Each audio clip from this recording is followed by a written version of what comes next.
and EQB Chair, and really appreciate everybody's time. So we will now begin the March meeting of the Environmental Quality Board. So welcome everyone, and thank you all for joining today.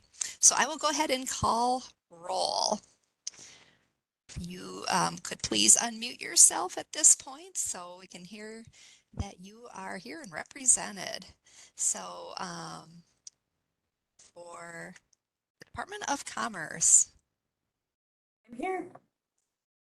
so Commissioner Arnold,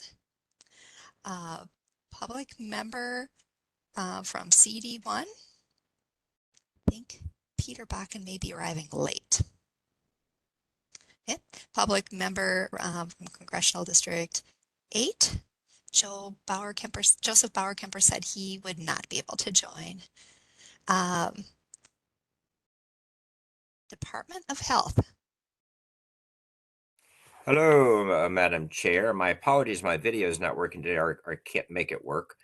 This is Dan Huff, Assistant Commissioner, standing in for Commissioner Cunningham. Thank you.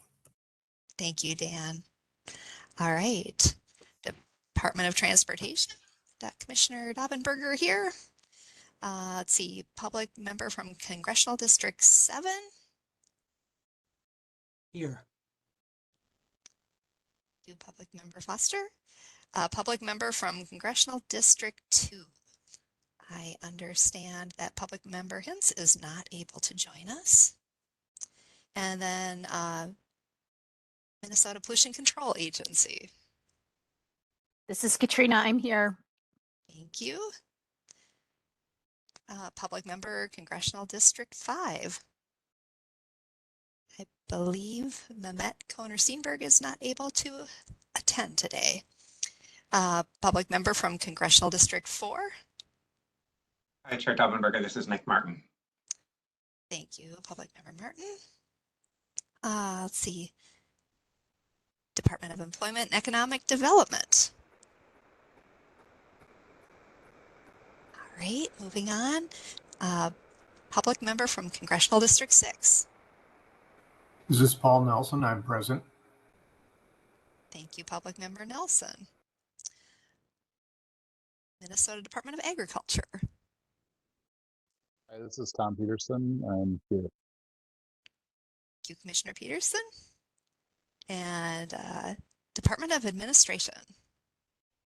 Good afternoon, Chair Dobbenberger. I'm here. Thank you, Commissioner Roberts Davis. Department of Natural Resources. Good afternoon, Chair Dobbenberger, Sarah Stroman, Commissioner of the Minnesota Department of Natural Resources, present. Thank you, Commissioner Stroman. And Bowser Chair.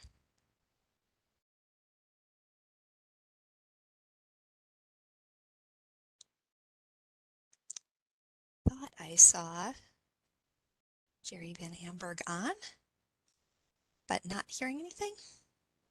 And then a Met Council. Sue Vento here, representing Chair Charlie Zelli. Thank you, Sue. All right, I believe we have a quorum. And I got a note at the side yet. Jerry Van Amberg is present, just having audio issues. So we will trust he's able to hopefully hear us. All right. So next on the agenda is approval of the consent agenda. And that would include the meeting minutes from the January 18th of 2023 EQB meeting, which is in the packet, page 4. And as a note, we did not have a February meeting. But then, of course, the preliminary agenda for this meeting today, March 15th of 2023 EQB meeting, and that is in your packet on page 3. Can I please have a motion to approve the consent agenda? I'll move, Commissioner Arnold. Thank you, Commissioner Arnold. And is there a second? Also now second. Paul Nelson, second. Thank you, Public Member Nelson. All right, any discussion on the motion? Just checking here for hands. I'm on my laptop, so it's not all appearing as nice and big as I would like it. Not seeing anything. All right, all in favor, voice vote. So please take yourself off of mute. Say aye. Aye. Aye. Thank you. Oppose, say nay. All right, hearing no opposition, the motion carries and the consent agenda is adopted. So I'm going to make a few announcements today, and oftentimes this is where I will throw it over to our executive director to give some updates or announcements. But that'll be part of the announcement. So I'm going to do that on our agenda today. So first of all, just want to note that Congressional District 3 is still, the board member spot for Congressional District 3 is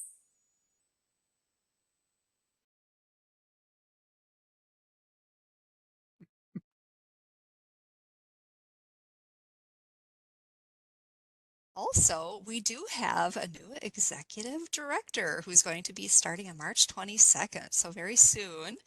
And I believe she is still a little bit ago, and you might have seen my email on this. So Catherine Neschler has accepted the role of our new EQB executive director. And so Catherine, at this time, if you are not on video, if you could come on video, I'll just give a little synopsis of your background, and then I'll turn it to you to just say a few words if you so choose. But Catherine Neschler will serve as the new permanent executive director of the Minnesota Environmental Quality Board, and she's taking over from Eric Cedarleaf Dahl, who had been serving in the interim, and appreciate Eric working in that role in the interim and everybody's patience as we filled the position, but really happy that Catherine is interested and stepped up to accept the job. She's worked for the Minnesota Pollution Control Agency for more than 15 years, with the last 10 years spent in management and supervisory roles. And she brings experience in both air and water quality issues, along with a strong background in program development and rulemaking. Most recently, Catherine served as the manager of the Water Assessment Section, leading work on a variety of issues related to surface and groundwater protection, including statewide issues such as per and polyfluoroalkyl substances. Can't be sure I'm pronouncing that correctly, but that's PFAS as we know it, of course, contamination, protection of wild rice, and mercury contamination. Catherine's prior roles included supervising the agency rules unit and serving as the MPCA's legislative coordinator during the 2013 session. And Catherine holds a master's degree in public affairs from the O'Neill School of Public and Environmental Affairs from Indiana University, as well as a bachelor's degree in political science and environmental studies from Macalester College. So Catherine, could I turn it to you to say a few words, and thank you for joining us today.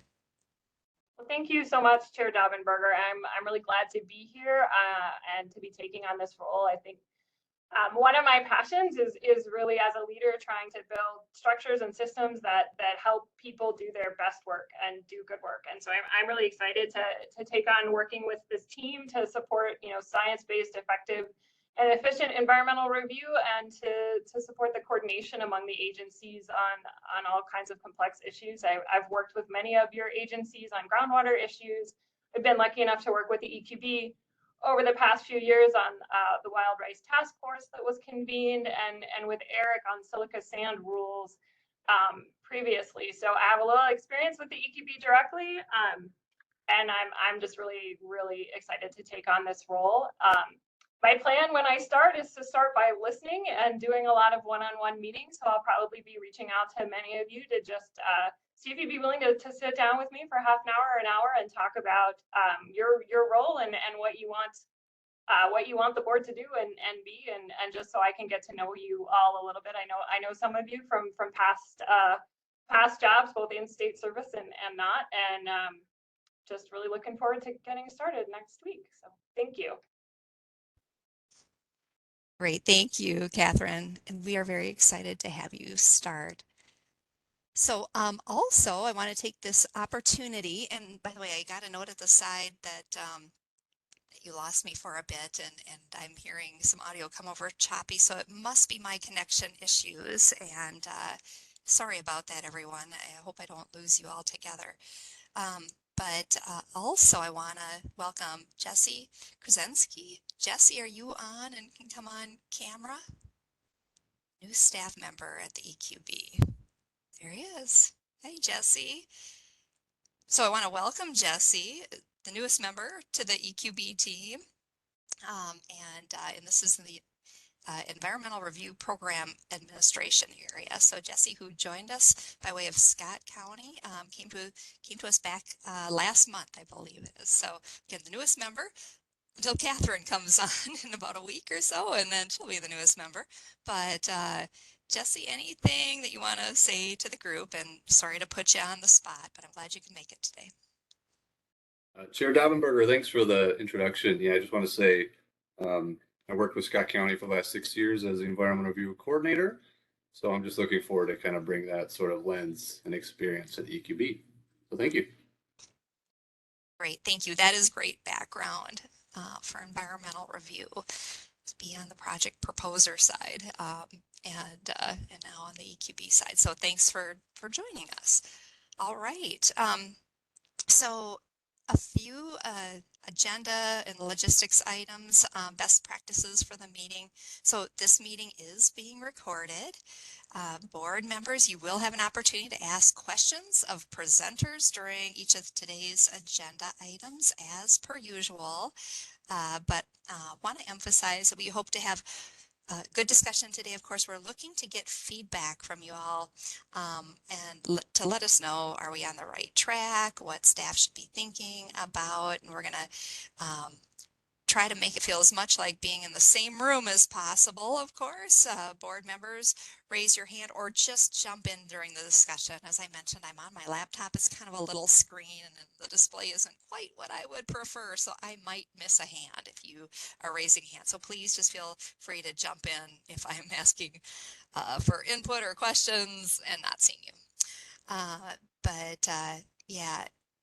Yeah, and please state your name each time you speak, and that'll ensure that people who are joining remotely can more easily follow the conversation.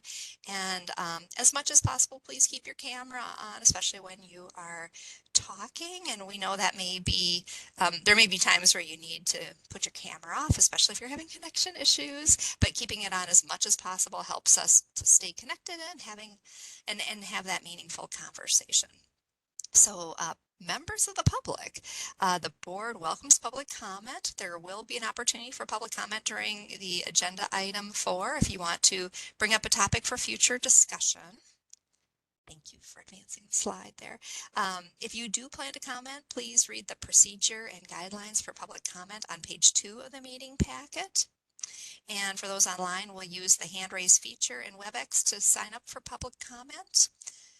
And alternatively, you can use the chat feature in WebEx to request that you would like to make a public comment, if that works easier for you.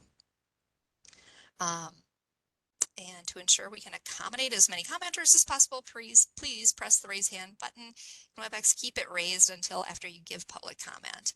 And we will queue commenters once we arrive at the point on the agenda where we are taking public comment. So for those in person, we have a sign-up sheet. We are conducting this all virtual today, but I know there's a sign-up sheet at the welcome table and will alternately be in between in-person and online commenters.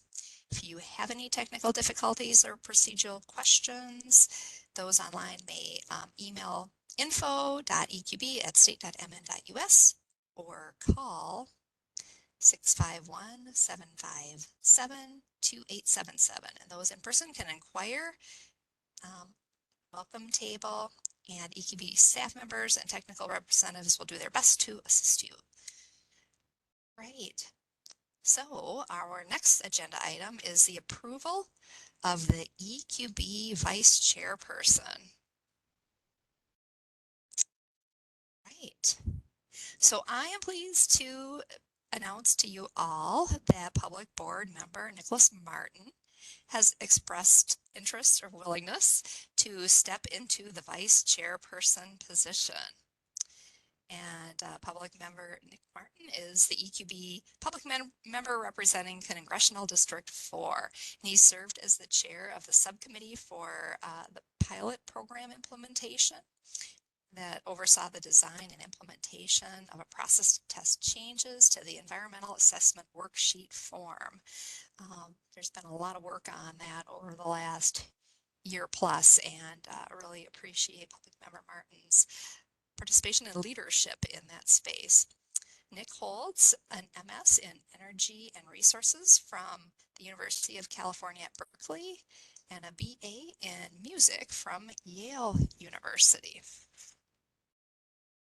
He currently serves as the Director of Strategic Outreach and Advocacy for Excel Energy, leading efforts to promote equity in the clean energy transition, including developing new partnerships with Black, Indigenous, and people of color, BIPOC communities and customers, supporting resiliency, clean energy, and electrification projects, and advancing the company's net zero greenhouse gas vision across electricity, buildings, and transportation. In addition to EQB, Nick serves on the St. Paul Climate Justice Advisory Board and the boards of the American Indian OIC and Environmental Initiative. So, any discussion on the vice chair position? Madam Chair, this is Tom Peterson. I'd make a motion to nominate Nick as the vice chair.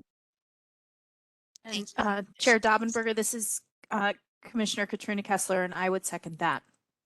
Thank you, Commissioner Kessler. Any discussion on the motion? With that, why don't we take a roll call of the vote? So here we go. Commissioner Arnold? Yes. Public member Bakken? Don't think he's been able to join us yet.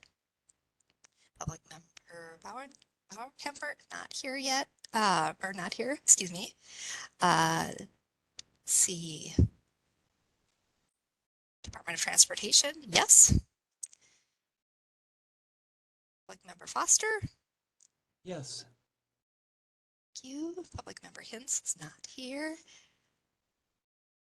Commissioner Kessler? Yes. Public member Conor Steenberg? Here. Public member Martin? Yes. Public member Nelson?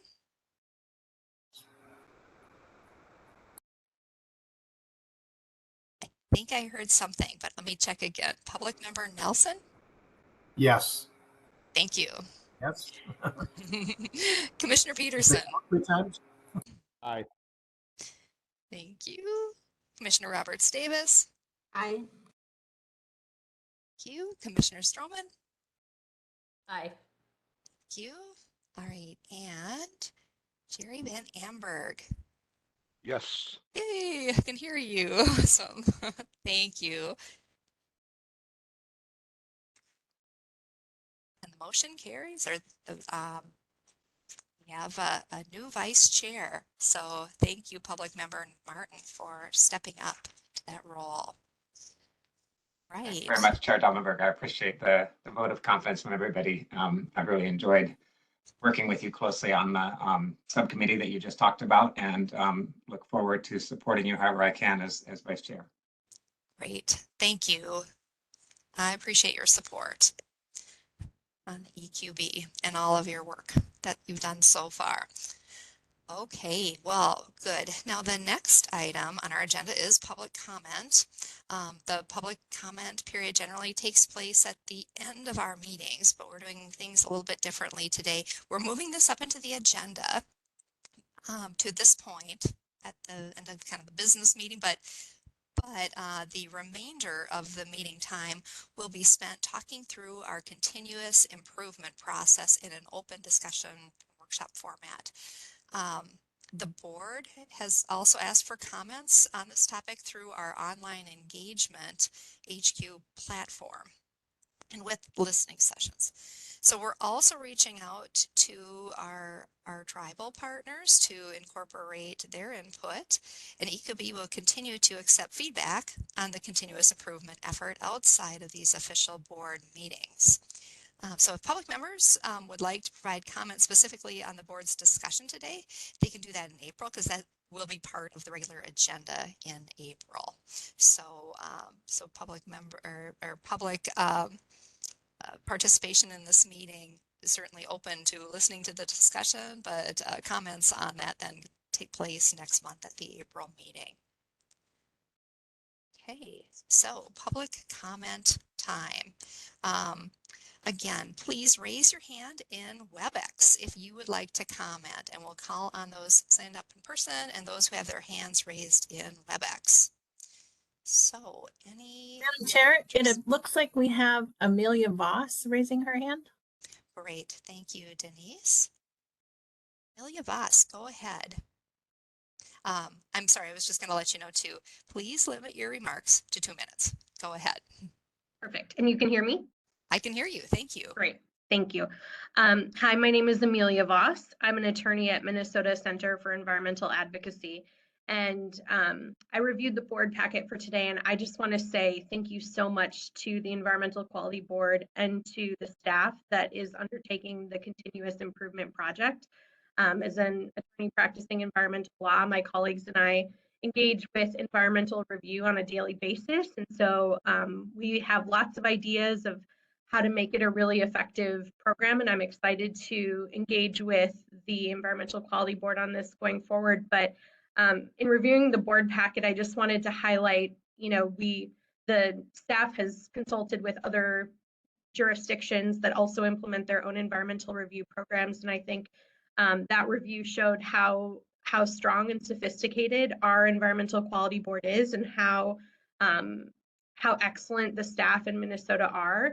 And I think we're very lucky to have an independent agency that oversees environmental review. I think the review of other jurisdictions really highlighted that. And I was also just struck by how much our Environmental Quality Board has been able to achieve with a limited number of staff. So I just wanted to say thank you so much for undertaking this process, and to just highlight really how incredible and thoughtful and sophisticated the work of the Environmental Quality Board and the staff has been, especially given that there's only maybe 3 or maybe now 4 full-time staff. So I think that's something that we should really be proud of. So, and thank you again for undertaking this important project. Thank you for that comment. Appreciate that, Amelia Voss. Great. I don't think there are other comments, but let me do one last check. Denise, do you see any other commenters? Madam Chair, I don't see anyone else with their hand up. Thank you. And not seeing anything in the chat. Hey. All right, then I think that concludes our public comment period. So again, thank you for the public comment. I'll now introduce our next agenda item, which is an update on the continuous improvement project, as I mentioned just a bit ago. And the purpose of today's conversation on continuous improvement is to share our perspectives, our feedback, and collective knowledge in this space. So there will be no decisions made today during today's meeting, but we'd like to create a space for open dialogue on this. And in keeping with the integrity of Robert's rules, which says the chair has authority over the conduct of the meeting, I am now going to invite our MAD consultants to facilitate this agenda item. So I'm officially turning it over to MAD to facilitate the conversations as they normally would in a workshop. And having our consultants facilitate is the easiest way to share these ideas and help us reach the best outcome. So we can chat amongst ourselves with one another, and without referring back to me as the chair, having everything needing to go back to me.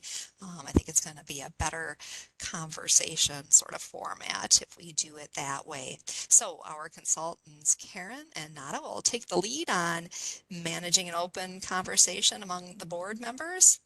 But first, Kayla Walsh will provide some additional background for information. So with that, Kayla from the EQB, and then Karen Gatus and Miriam Nada from Management Analysis and Development, or MAD, as part of the Minnesota Department of MMB, Minnesota Management Budget, will take over at this point. So I'm going to first turn it to Kayla. Go ahead, Kayla. Thank you. Good afternoon, Chair, members, and members of the public. It's good to be with you all today. Again, my name is Kayla Walsh, and I am the Environmental Review Program Administrator for EQB. And it's really my pleasure to kick off our conversation today about our ongoing continuous improvement effort for environmental review. The goal of our effort is to produce a list of possible improvements and a decision matrix for how to prioritize those improvements. So I will provide a high-level overview and some slides to reorient us all in this effort, and then hand it back over to our consultants to discuss the research findings and lead our discussion. Next slide, please. So we're building this continuous improvement approach to modernize how we conduct environmental review and how we can continuously make changes to the program in Minnesota. And we recognize that over the 50-year lifespan of the program, several recommendations have been given to EQB for how to update environmental review, but few have been implemented. Historically, program updates occurred reactively or through legislative direction, mandatory category evaluation, and in response to specific issues. But with this framework, we're trying to build a more proactive and comprehensive approach to continuously adapt to current and future environmental challenges. So a continuous improvement framework helps us define the ideal work of the environmental review program and how to scale up to meet those needs. Next slide, please.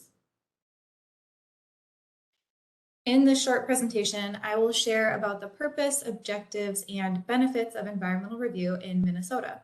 So beginning with this 10,000-foot view, the role of the EQB is to oversee the state's environmental review program. So EQB delegates the reviews to responsible governmental units who make decisions on petitions and conduct environmental assessments. To paraphrase the legislatively defined purpose, environmental review is meant to help provide an understanding of significant environmental effects of a project through the preparation and public review of environmental documents. The information is available to governmental units and members of the public early on in their decision-making process, and it's used as a guide in issuing, amending, and denying permits, as well as to avoid adverse environmental effects and to restore and enhance environmental quality. Next slide. The environmental review program objectives are also clearly laid out in rules. So it is an objective of the environmental review program to provide usable information concerning environmental effects. It's an objective to provide information to the public and provide them with systematic access to decision makers. And it's also an objective to encourage accountability in that decision making and to delegate that authority and responsibility to responsible governmental units. So again, EQB has that oversight of the program, but delegates the reviews to others. And lastly, it's an objective to eliminate duplication broadly. Next slide. And these are just a few of the many benefits of having an environmental review program with this established purpose and objectives. But it really provides this valuable information early on in a project's development. It requires transparency in the public process and gives the public, again, this access to decision makers. And it's broader in scope than just a permit alone because it includes all potential environmental effects in one document. And it helps inform those governmental approvals. Next slide. In 1982, legislative amendments delegated the program implementation authority to other state and local government agencies, but EQB has retained the authority to monitor program effectiveness and adopt rules to improve program effectiveness. So the board plays an administrative role in providing assistance to those who implement the program. But the real power and legacy building lies within the board's ability to adjust rules and propose legislation to improve effectiveness. So this continuous improvement effort helps to fulfill EQB's legislative responsibility to monitor environmental review program effectiveness. Next slide. And again, collectively as board members, you have the responsibility to legislatively evaluate program effectiveness and the authority to make any necessary changes. So that's why our consultants have spent a lot of time researching how other states conduct review and collating all of these past research and reports to inform a shared understanding of what effectiveness means to us and gauging how our stakeholders and the public might also define effectiveness. So we could gather all this information to confirm that we do have a very effective program and only need administrative changes to keep it current. And we may also discover that there are gaps in effectiveness at meeting our objectives. Are we accountable? Do we eliminate duplication? And perhaps those require different objectives that need larger policy changes. So what do these questions look like in practice? How do we answer them in practice? We are looking at these past recommendations and gathering current day feedback, and that will culminate in a prioritized list of improvements. Next slide. So today, our consultants will share their findings from phase 1 here on the screen, and that is all of those past recommendations and reports and interviews with other states. Phase 2 includes engagement with our current partners, including through the online engagement HQ platform and via listening sessions. And this engagement is ongoing. So results from engagement will be analyzed and presented at the board meeting in April. A final report and decision matrix will be delivered to the board this summer, and the goal will be to present you all with a prioritized list of improvements, and those prioritizations will be conducted using our shared criteria for what makes us effective. So creating the shared understanding of what an effective program looks like is crucial for moving us forward in this continuous improvement process. So I really look forward to the board's discussion today. And with that, I am happy to give the floor to Karen and Nada to discuss their research findings in detail. Thank you.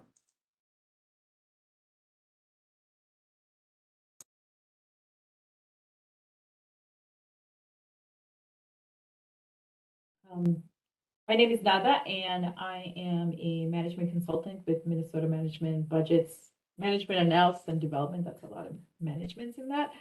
But I have been leading the background research for this work, and I'm very pleased to be here to present those findings to you.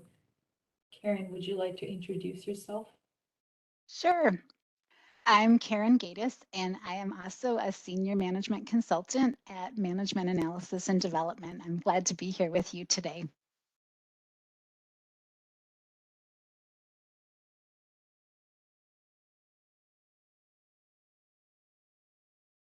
We're not hearing your audio. Sorry. Jesse, if you could move on to the next slide. So before we get started, just for today's portion of the presentation for the continuous improvement effort, we have two parts. I will walk through and share the findings from the background research that has been included in the board packet. And at the end of our presentation, we will also facilitate a conversation among board members on the findings and what this means for Minnesota's environmental review program effectiveness. Next slide. One more slide. The purpose of the first phase of the research was to understand what are best practices or emerging practices for environmental review and what recommendations have been made in the past to EQB about improving the effectiveness of the environmental review program. Next slide. In order to do that, MAD consultants reviewed recommendations from 10 reports consisting of past EQB evaluation that had been conducted between 1994 and 2021. We interviewed representatives of environmental review programs in California, Massachusetts, Washington, and Wisconsin. We also did a focused literature review examining best or emerging practices in environmental review. Next slide.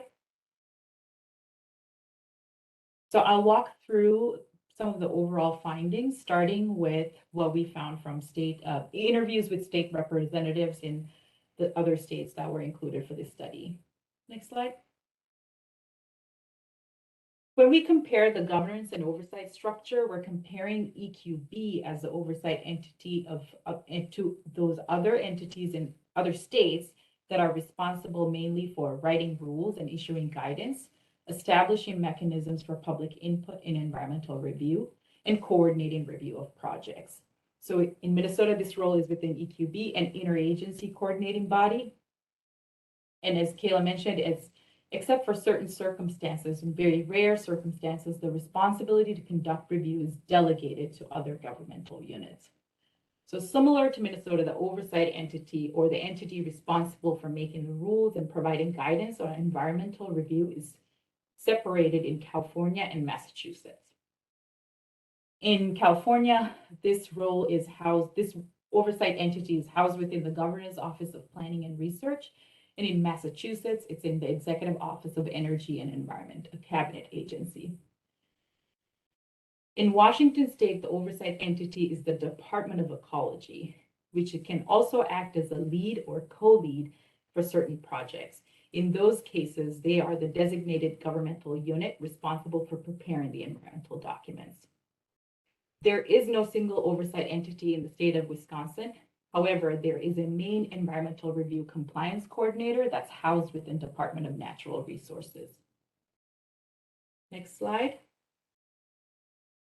One of the most notable differences we saw was the degree of authority to coordinate review in California and Massachusetts compared to Minnesota. In Massachusetts, the office within the Executive Office of Energy and Environment, or the Massachusetts Environment Policy Act Office, MEPA office, has the authority to determine the adequacy of environmental documents. This looks like checking for completeness, compliance with the law, and certifying that they meet the requirements.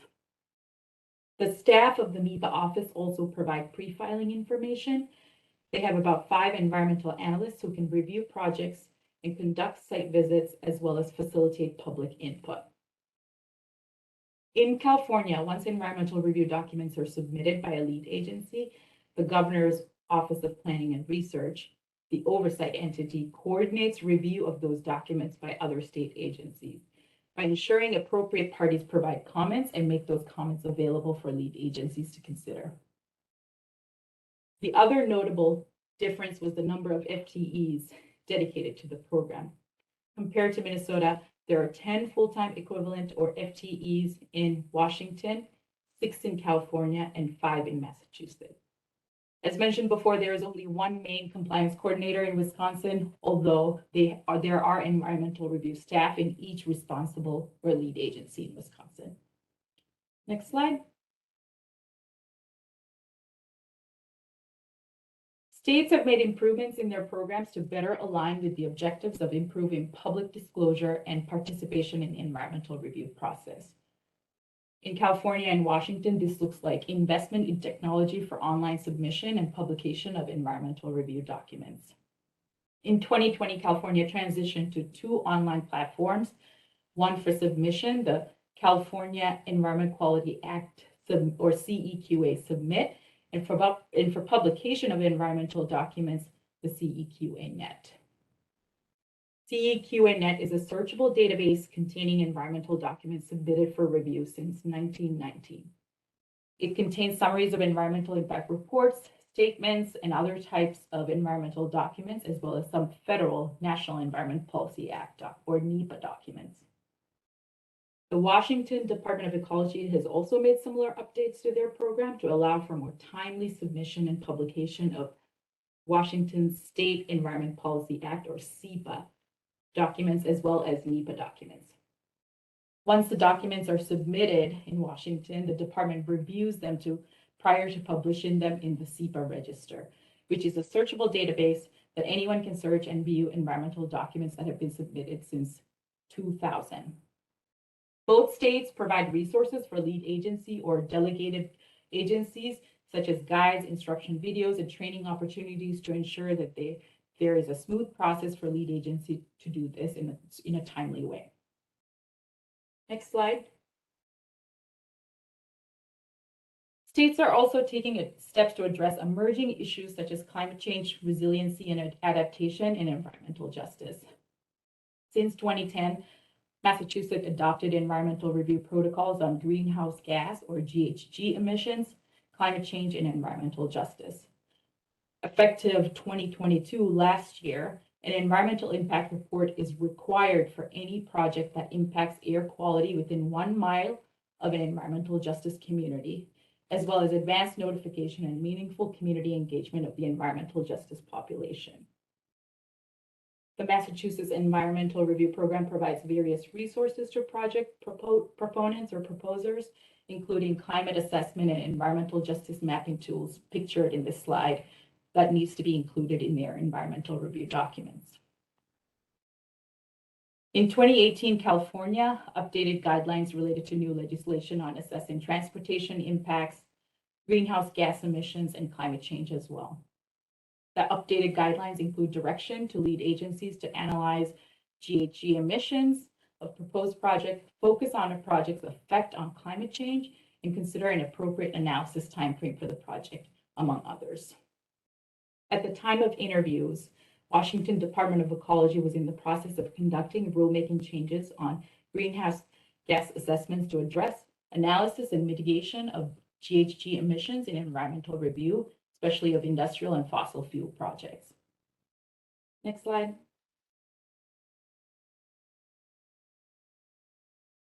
States are taking steps to better assess the potential impacts to cultural and historical resources and improve tribal consultation in environmental review. California, since 2014, has updated guidelines for tribal consultation in environmental review. The updated guidelines direct public agencies to consult with California Native American tribes during the California Environmental Quality Assessment or environmental review process for projects that tribes request consultation on and is traditionally or culturally affiliated with the geographic area of a proposed project. In Washington, the State Environmental Policy Act SEPA checklist requires projects to disclose potential impacts to historic and cultural resources. The checklist requires proposers to describe consultation with tribes to assess the potential impacts. The Department of Ecology again provides resources, including contact information, maps of federally recognized tribes in the state, and other materials to support this type of engagement and consultation. Next slide. As previously mentioned, in this focus research, MAD reviewed EQB evaluations conducted between 1994 and 2021. And we found 51 recommendations that offered suggestions on a wide range of topics. And they are included in Appendix C. The full list is included in Appendix C of the memo that was included in the board packet for this meeting. In this analysis, we excluded 3 recommendations that were around permit issuance because they did not fall within the purview of EQB authority. So these 51 recommendations, the chart shows the broad themes of these 51 recommendations, a majority of which appear to center around environmental assessment worksheet or environmental impact statement requirements, as well as overarching environmental review program and process changes. Other less common themes were related to public engagement and disclosure, EQB authority and structure, administrative and judicial appeal process, as well as guidance on climate change, adaptation, and resiliency. Next slide. This chart shows broadly the status of these themes in terms of whether an action was taken, partially taken, or not taken. In total, EQB reported having taken on 20 of the 51 recommendations. Please note in this review for this phase of the project, EQB staff only check for whether an action has been taken or if a recommendation has been implemented, not on the feasibility or relevance of these recommendations. We are hoping that that will be sort of the next phase of the project. Next slide.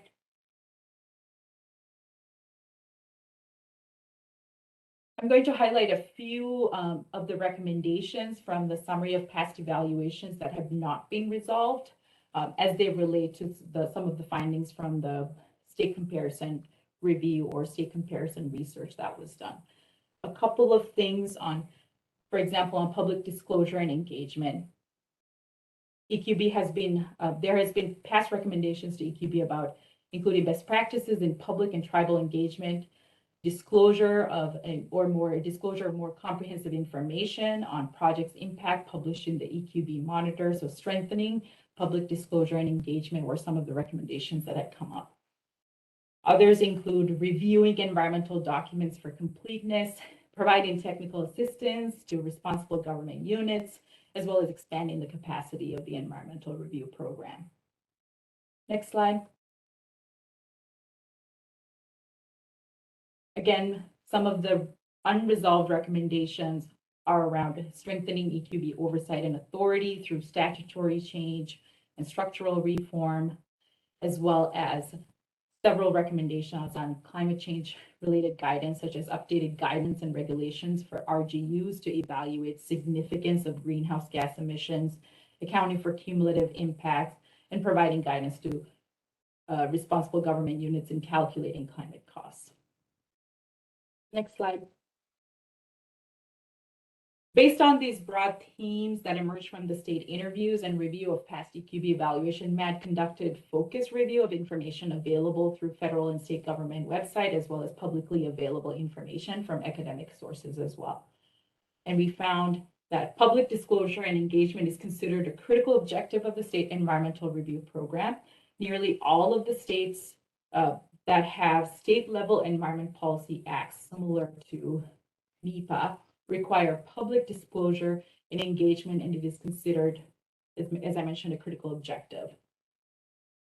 For cumulative environmental impact, in 37 states that have some form of environmental review policies, a majority require cumulative impact assessment as part of the environmental review process. In a 2012 study, Minnesota Department of Health found that the National Environmental Policy Act, or NEPA, as well as several states support incorporation of health impact assessment in the environmental review process. MDH has also recommended that EQB review and update environmental guidelines and processes to better incorporate health in the environmental review in Minnesota. And lastly, environmental justice within environmental review allows for a more comprehensive analysis of potential adverse significant impacts, alternatives, and mitigation methods that would protect communities disproportionately impacted by effects of pollution and environmental threats. And several states have taken steps to protect these communities, as I outlined earlier, such as in Massachusetts, and many of them have adopted policies and increasing opportunities for communities to engage in environmental decision-making processes.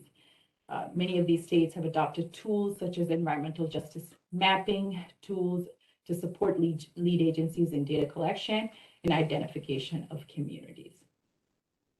Next slide.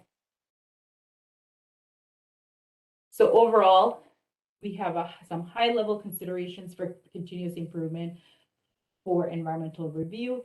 And one is Minnesota's environmental review program governance structure and authority differs from other states' environmental review programs. There are opportunities to strengthen information sharing, public disclosure, and engagement mechanisms for environmental review, both with the public and tribes in Minnesota. Consider comprehensive updates to Minnesota's environmental review program, process, rules, and guidance on emerging issues such as climate change, adaptation, environmental justice, greenhouse gas emission, to name a few. Next slide. In a bit here, I'm going to hand off to my colleague Karen to facilitate a discussion about the findings and what this means for Minnesota Environmental Review Program. As a reminder, the purpose of this is to discuss or brainstorm ideas, not to make any decisions. No decisions are being made on board member input. We're hoping to use your input to help frame the initial list of improvement areas or ideas. Before we move to that discussion, do you have any questions for me about the research findings?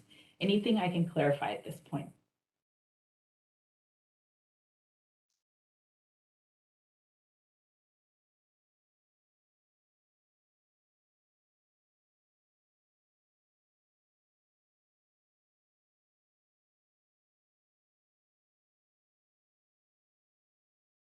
Now that this is Nick Martin, I just wanted to see if you could say a little bit more about the topic of cumulative assessment of cumulative impacts, how other states approach that and compared to Minnesota. I'd just like to understand that a little bit better.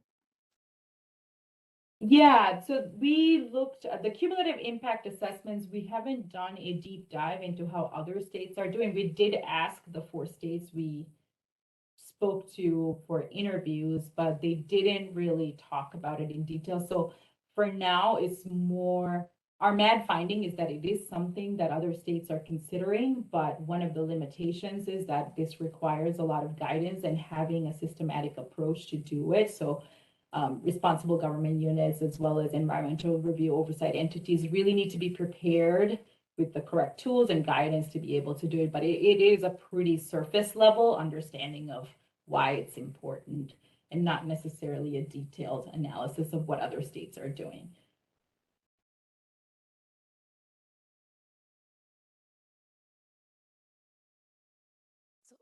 So this is Katrina Kessler. Appreciate the summary of the research. One of the questions I have is, I understand that the write-up said that the states that you used in the comparison were selected because they were progressive environmental review states. And I'm wondering what other states were considered, because I asked our staff to look at this because this comes up frequently as we at the MPCI implement environmental review. You know, why are the regulations in Minnesota so different than neighboring states? And what I learned, which I didn't know, is that South Dakota actually has environmental review. So I'm curious if other states were considered, and in particular, why we didn't think about South Dakota. Maybe they're not progressive, but they certainly are next door, and it comes up a lot in our discussions. Sure. We did consider some other states, but due to the timing, we were not able to finish interviews. But South Dakota was not one of them. I might see if Denise or Kayla would want to say something about why that was not on our radar.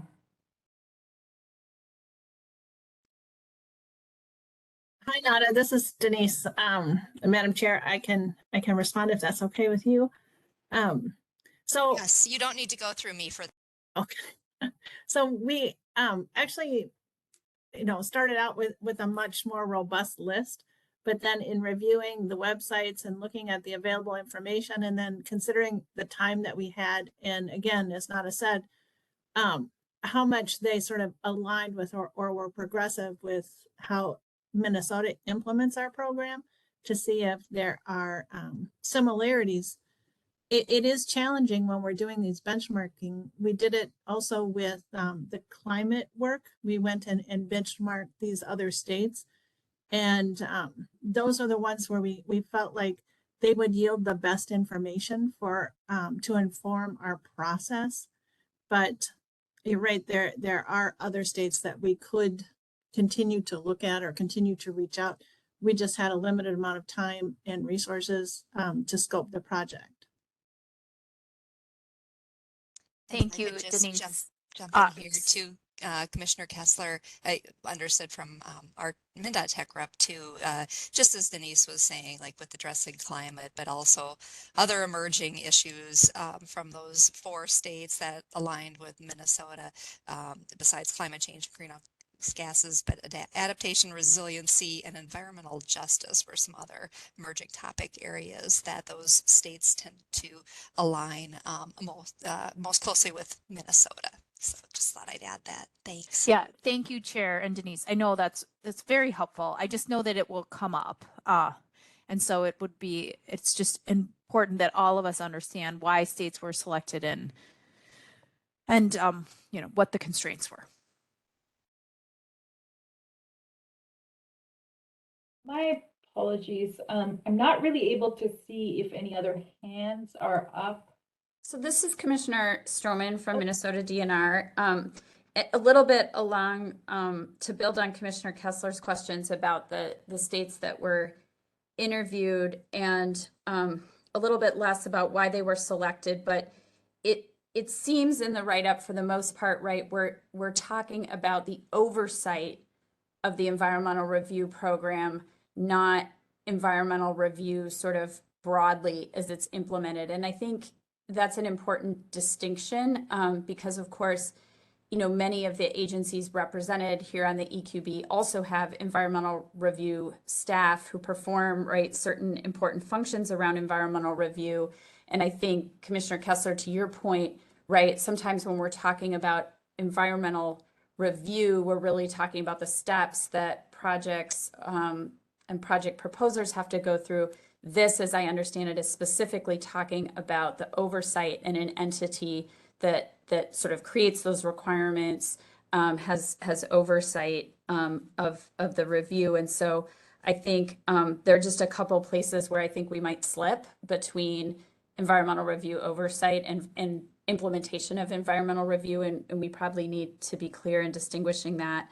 And then so my other kind of question leading into that is, when you get to the conclusion that Minnesota's environmental review program governance structure is different from other states, I think we're really talking about that oversight function. And when I look at the other states we're compared to, none of them are the same either. And so is it more that it's Minnesota differs from other states, which one could draw the conclusion that others, there's sort of a standard approach and Minnesota is different. But I think, to me, what I really read is there is no single approach to governance. And so Minnesota isn't like other states, but California's also isn't like other states.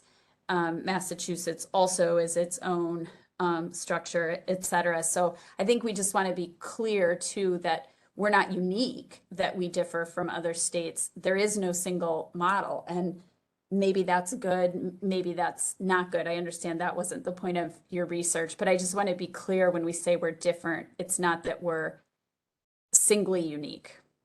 And I just want to make sure I have that right too.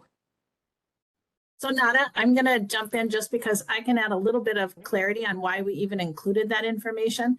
And it was exactly that, Commissioner Stroman, to say there isn't an exact sort of alignment with our program and any other state, that we are unique in the way that our program is implemented, but also to sort of ground us in the information that we were receiving, to say, if we wanted to sort of align ourselves with what another state was doing, if we felt that that was more effective or an option, we wanted to sort of show how that program was also implemented. So keeping in mind sort of what changes might need to happen to align with that change in structure or how they are implemented. So it wasn't really meant to suggest that be an area of improvement, but for context for how they're doing in the benchmarking information on how they're implementing their programs. So if, for example, we were to want to start adding an enforcement component, we would see what that might take in that context. So thank you. That's very insightful and thoughtful. Thanks, Denise. And Commissioner Stroman, anything else on that? I see we have another hand up before we go to public member Nelson. I just want to check back with you. Sorry, nothing else for me. Thank you for that question and comment. Yes, public member Nelson, go ahead. I'm curious in terms of, framing this research and the identification of past recommendations, and then you're identifying them as done, partially done, or not done, whether in that list, particularly in the not done category, was there some effort made to identify or take out those that had some prior decision that some group had dismissed it, so that it wasn't done because someone had decided, the board, whatever decision maker decided that it wasn't something that needed to be done, or whether this is just includes everything that's ever been recommended since 1994. Thank you for that question. No, we did not review any of the unresolved, as we're saying in the report, recommendations on whether a decision has been made or whether it was feasible or whether it's still relevant.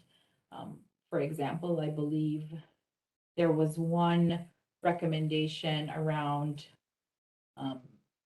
modernizing or electronic, something about making the submissions electronically available. So things like that, we just looked at them, whether it has been implemented or not implemented, and not on whether there was a decision made or whether it's feasible to do that or whether it's still even relevant.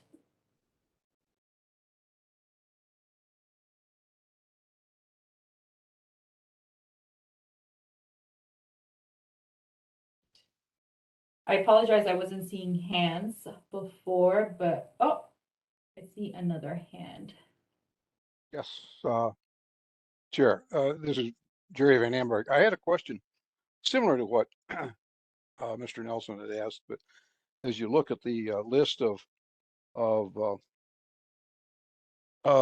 recommendations and then what has been done, what hasn't been done, is there some method, or why were the ones chosen that were done? Why were they chosen to be done? Is there some method of assigning a value of what is highest and what needs to be done first, or not? That maybe be better directed at perhaps Denise. I would know perhaps. I can attempt to answer slightly before I turn it off to Denise. I believe, and as part of why MAD was contracted to do this work, and I believe the conversation was previous improvements have been made through, legislative direction or some of these priorities that come, and there hasn't really been a systematic approach to look at what things can be improved. And so perhaps that's why some recommendations get implemented and some don't, because it's a response to the urgency of the moment. But Denise, take it away. Thanks, Nada. So that's again very insightful, and part of the reason that we're developing a continuous improvement process right now is that we looked back at all the reports with recommendations, and one of the things that were consistently sort of missing was an implementation plan. So there were efforts made to engage with others and identify those, but also I think it is a result of sort of the staffing history of EQB specifically for environmental review. At one point, it was 1 FTE, and now we're up to 3. And so we've sort of been expanding our efforts, and that was, I believe, largely a result of some sort of legislative funding that was earmarked specifically for improving the environmental review process. And so we've been able to utilize those resources to implement more actions. But I think that would be our assessment, is it was to identify the need for that systematic approach, so that as we go forward and develop and review those recommendations, that we have a way to move them forward.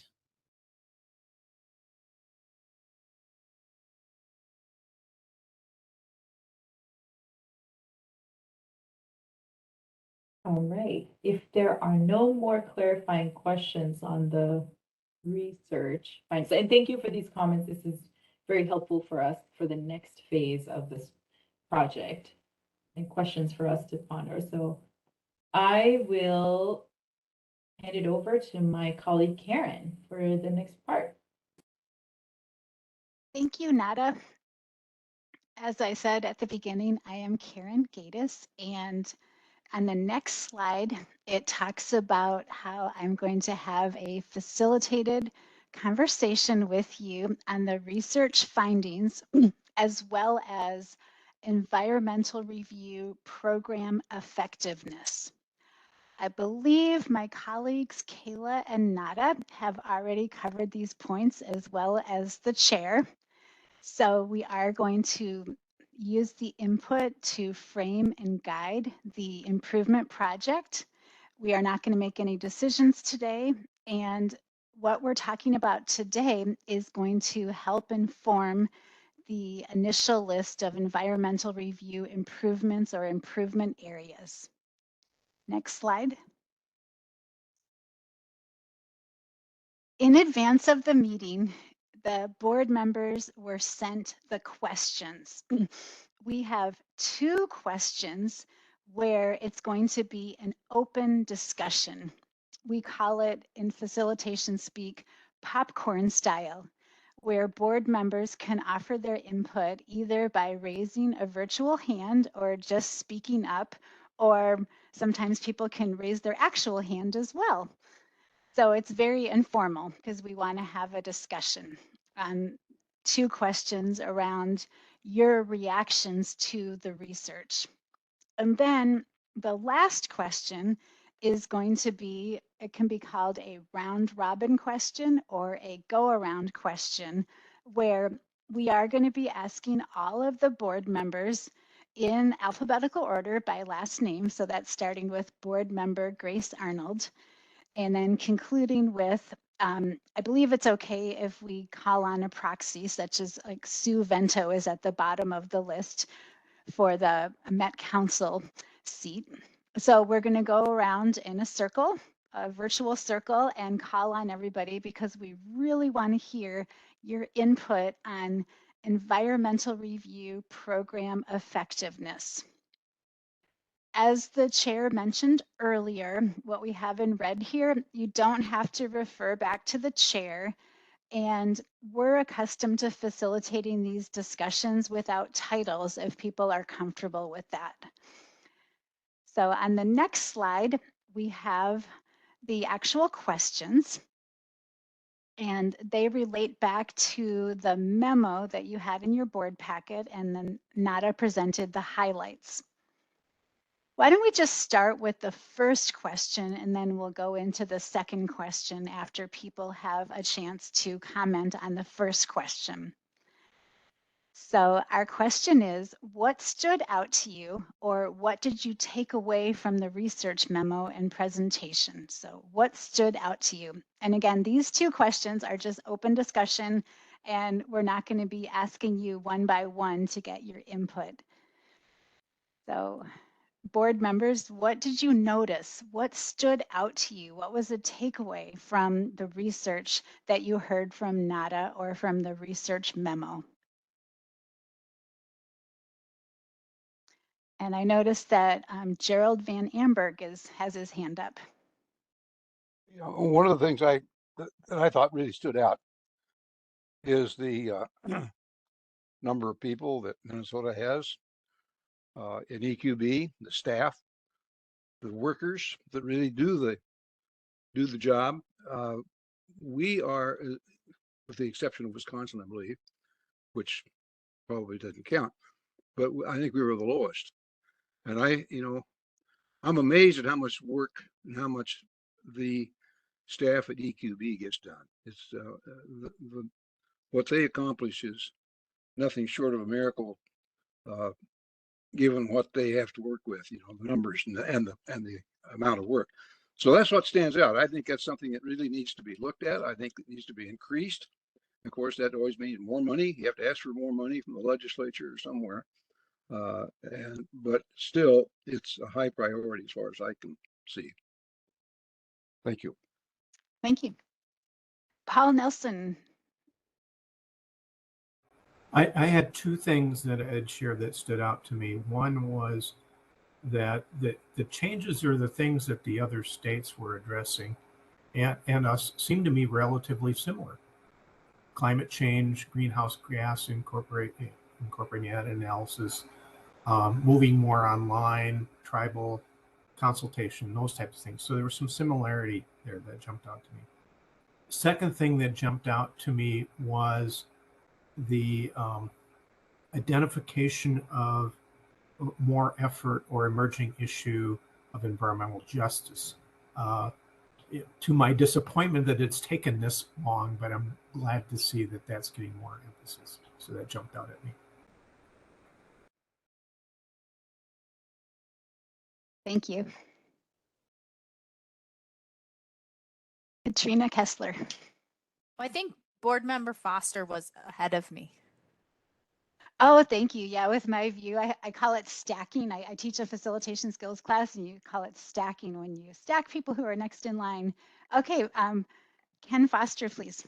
Okay, well, thank you very much. I guess two things, a lot of things stood out, very useful. The first thing is just how necessary and important this work is, because looking at all those different recommendations and then talking with some of the staff, I mean, it's clear that there hasn't been that systematic, matrix used. And so just it really stood out that, as Jerry said, this is the EQB has done great work and Minnesota's been at the forefront of this.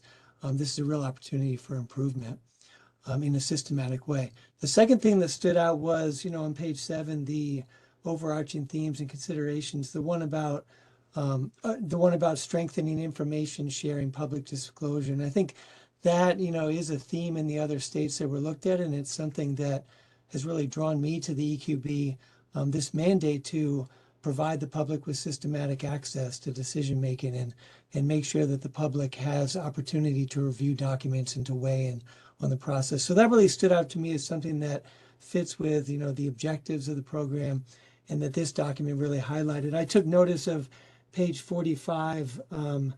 MAD did this earlier work, I suppose, in 2018, where they had recommendations about meaningful engagement in the ER process. And there was quite a few recommendations there, and it's marked as not done.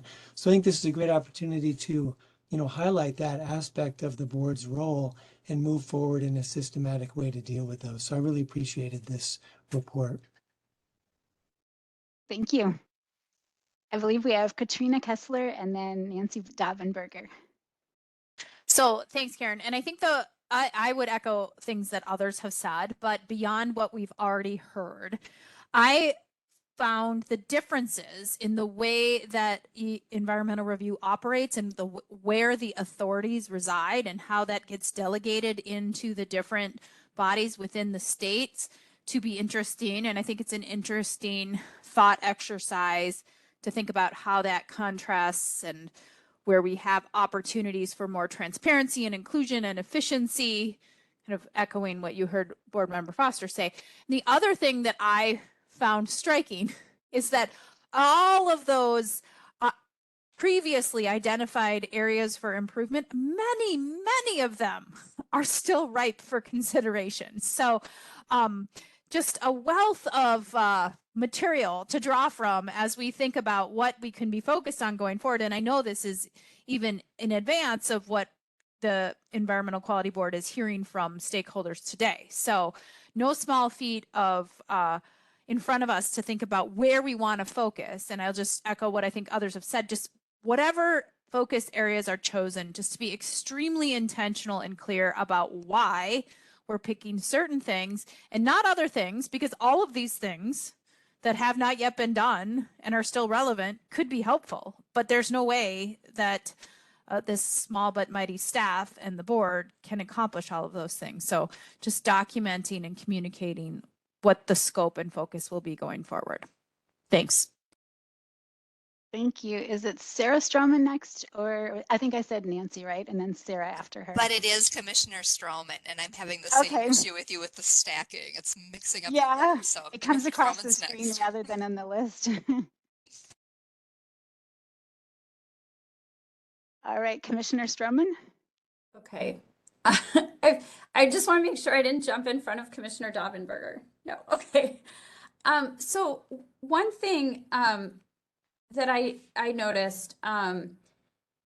is there's a lot of mention of things that we can add to the environmental review process. And as Commissioner Kessler just noted, like many of them are not new, right?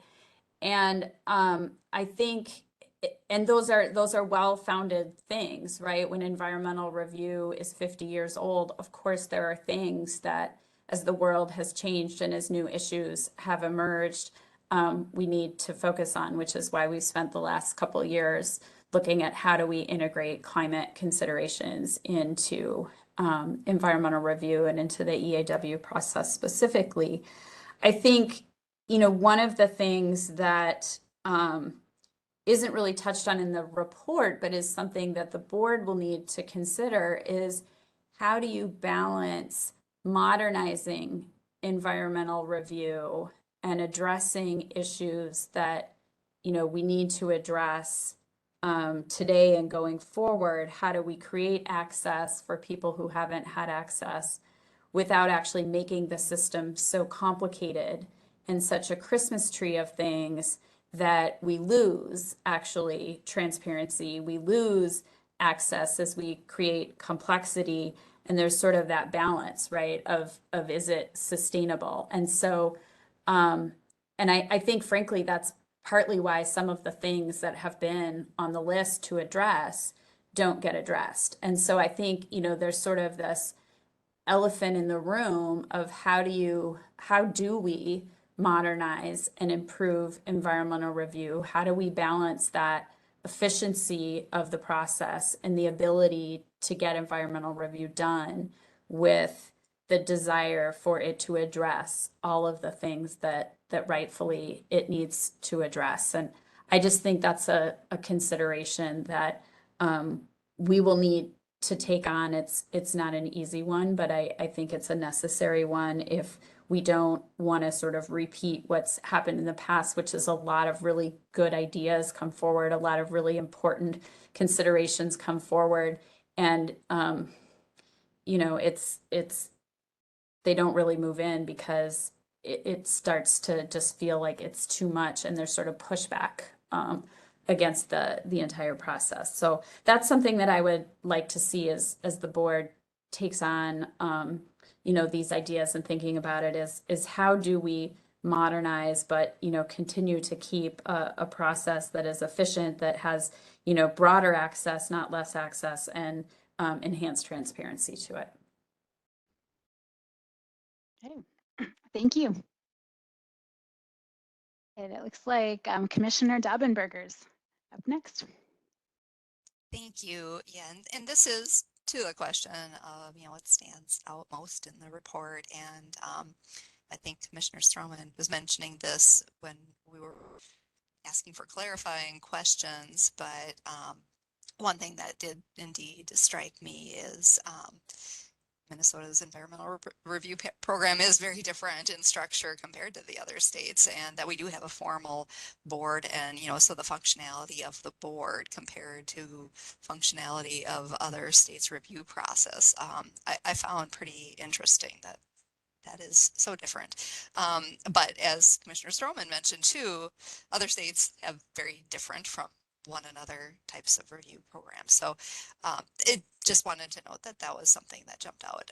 But also, you know, I think in understanding this, the purpose of environmental review is really not to deny projects from moving forward. It's really more the informative disclosure process, the activities and the environmental review is put out there for discussion, and then that feeds into the potential for permitting. And so there's the environmental review process, but then that feeds into the permitting process. And I'm thinking of this also then, of course, with my MnDOT project proposer lens on too, and thinking, well, you know, we don't have standards or threshold criteria for determining significant impacts when it comes to climate change, resiliency, adaptation, and greenhouse gas emissions in the Minnesota State Environmental Review Program. So I know, I think I recall there have been suggestions to that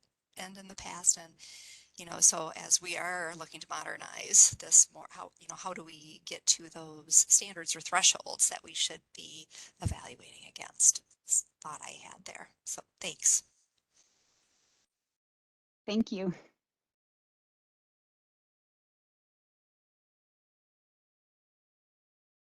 Is there anybody else who has a comment about what you took away from the research, what stood out to you?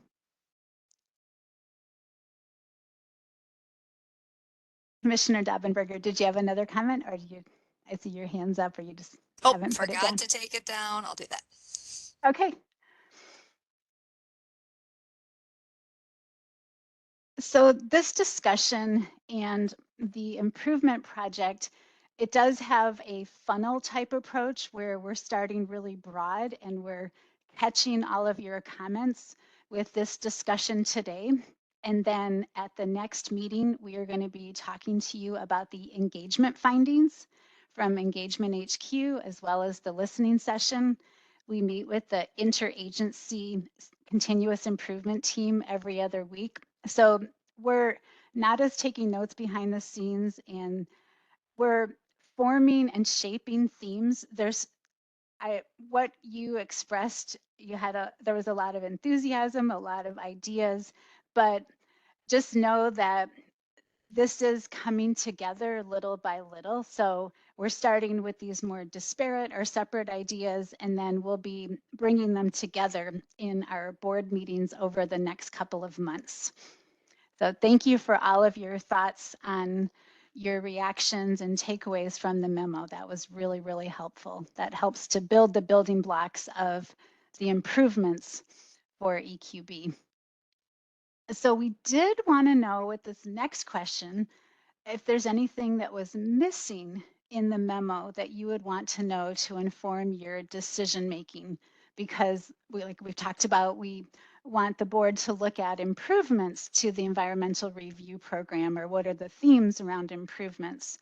So was there anything missing or anything that struck you kind of odd that was missing or a gap? And Ken Foster. Thank you. And it didn't strike me as odd or a gap. I think just there's so much that you could do.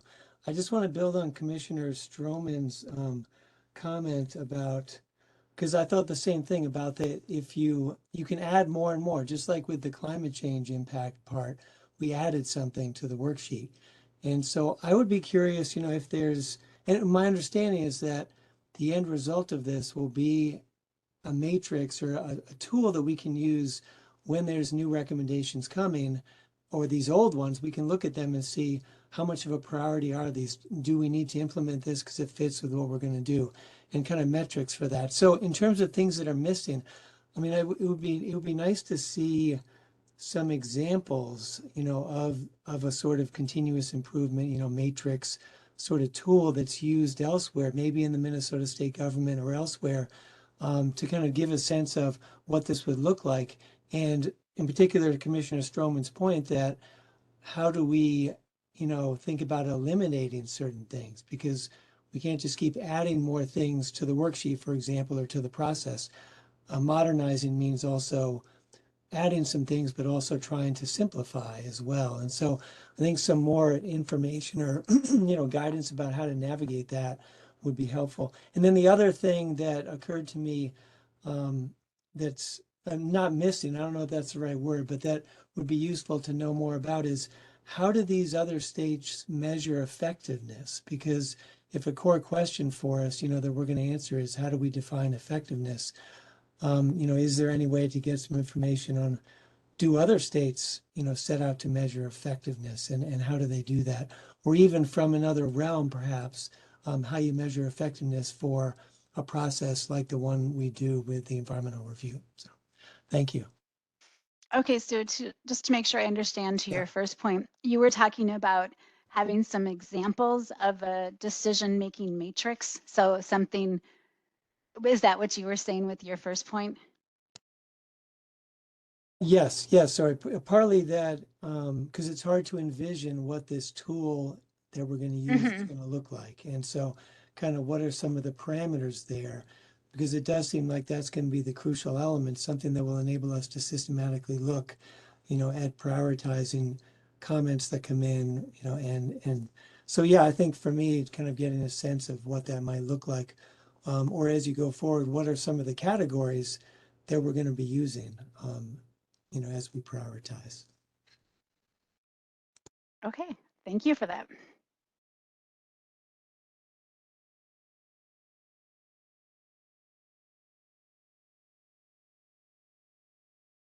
Okay, I see Nicholas or Nick Martin.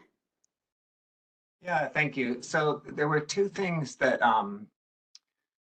that stood out to me as potentially missing. Some of this might have been outside the scope of your work, Karen, but but I wanted to mention these anyway. And really, my most recent in-depth experience with environmental review is in this pilot program we did regarding, adding climate information to the EAW.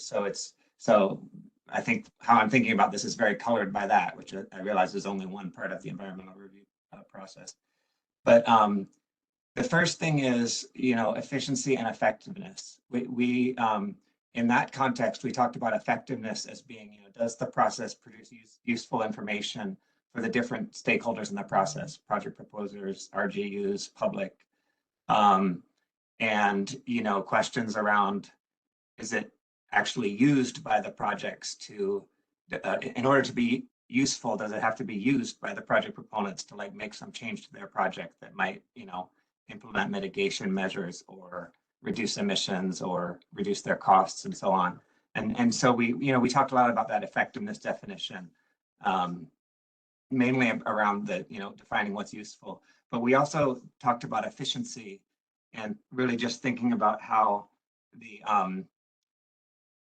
all the entities in that process want to have a process where that whatever information is considered necessary and effective is obtained in the most kind of cost-effective way with the least added cost and time burden and so on.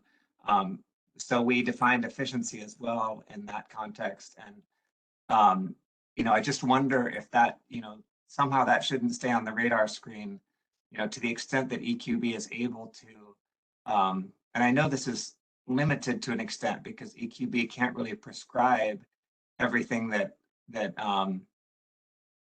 RGUs, RGUs have a lot of discretion, right? They, the EQB can't prescribe everything that needs to be looked at. So maybe EQB's ability to make the process efficient is limited in some senses. But at least by providing clarity around what would be an adequate answer to these various questions. I'm again thinking about the climate information one. One of the tensions that we really had there was, EQB can give this whole buffet of tools to choose from, but can't necessarily direct people, the project proposer, to use this one. And if you use this one, your answer will be acceptable, and I feel like sometimes the proposers want that, just a prescriptive thing rather than a buffet of options. So that's just something to think about and how that affects efficiency.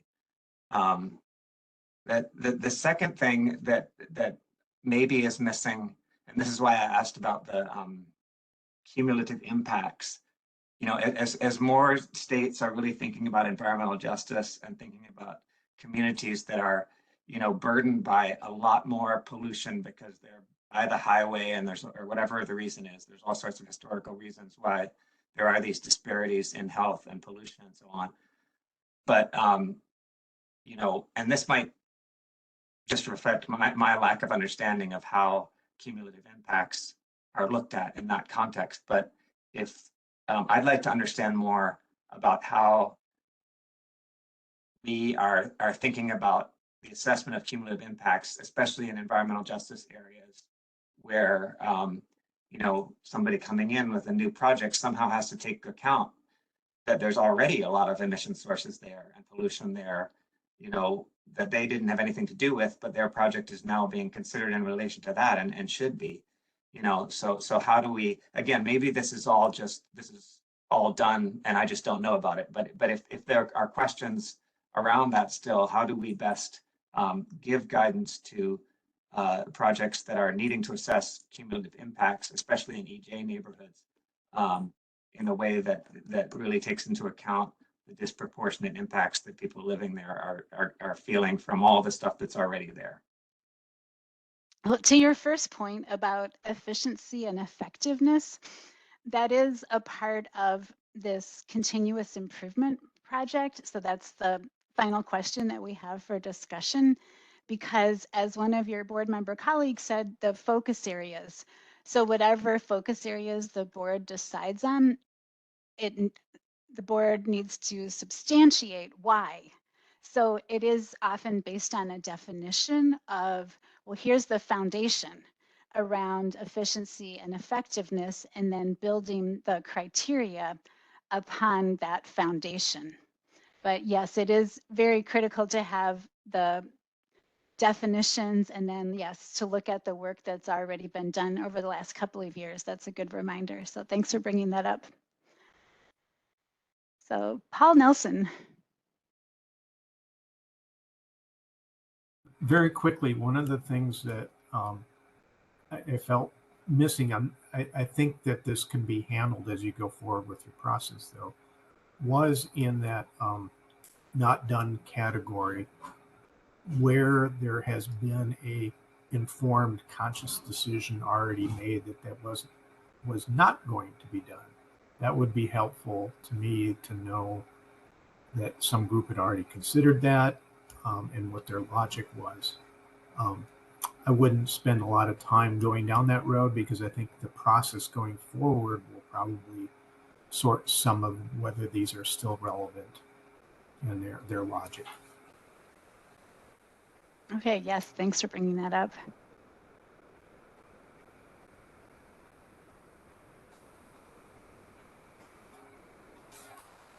Any other board members who'd like to speak up?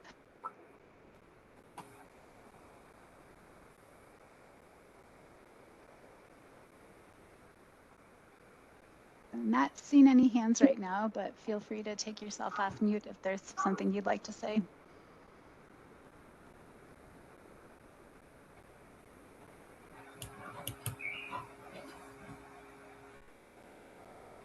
Let's move to the next slide, which is the go around or round robin slide.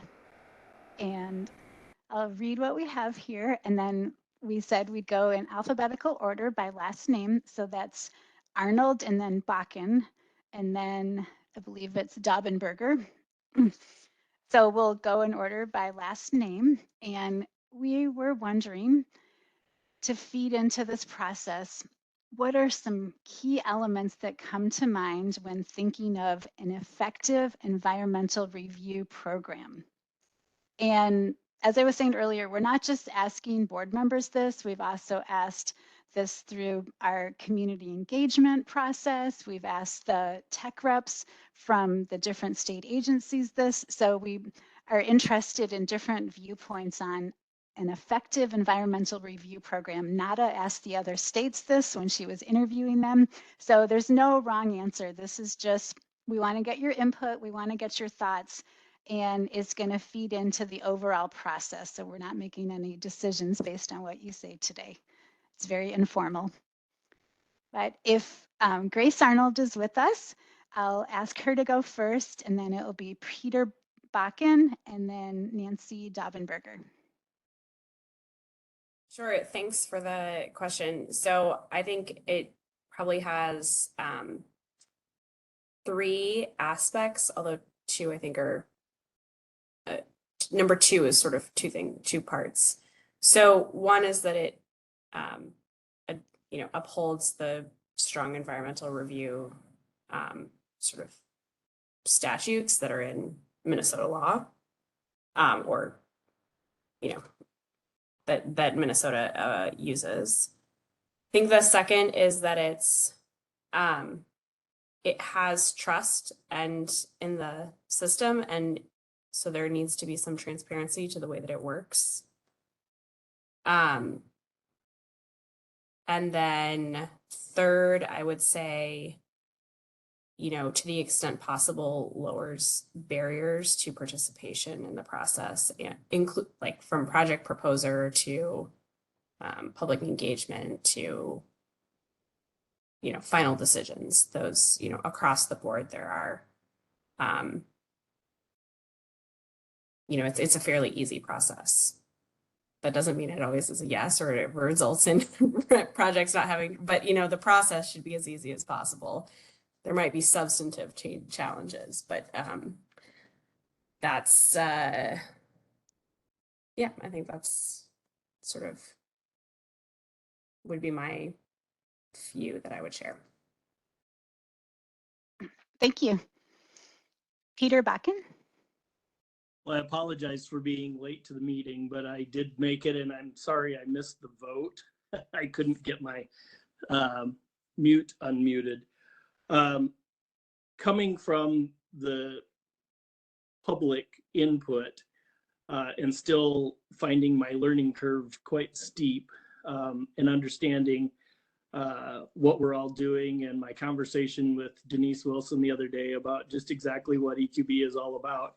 I feel that some of my participation is a little bit lacking just from understanding, which then in turn feeds into my answer to your question, especially listening to Commissioner Stroman and Ken Foster about modernizing the review and simplifying and consolidating, I guess, from a public standpoint.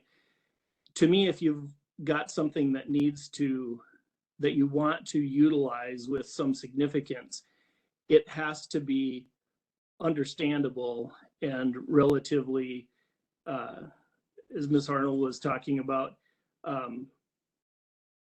effective and easy to understand and easy to do. So I guess from what I'm learning being on this board, there's a lot of stuff that gets talked about, some old stuff, some new stuff.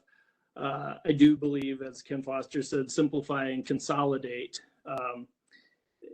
so that we get rid of the old and in with the new things. But my big point being, have something that's understandable to the person in the public that is not either from academia or uses it on an everyday basis. But if you're going to have something that's effective and measurable, I think having it user friendly for the public and the people that are using it is something that I would see as something that should be of strong consideration. So you take out the intimidation factor of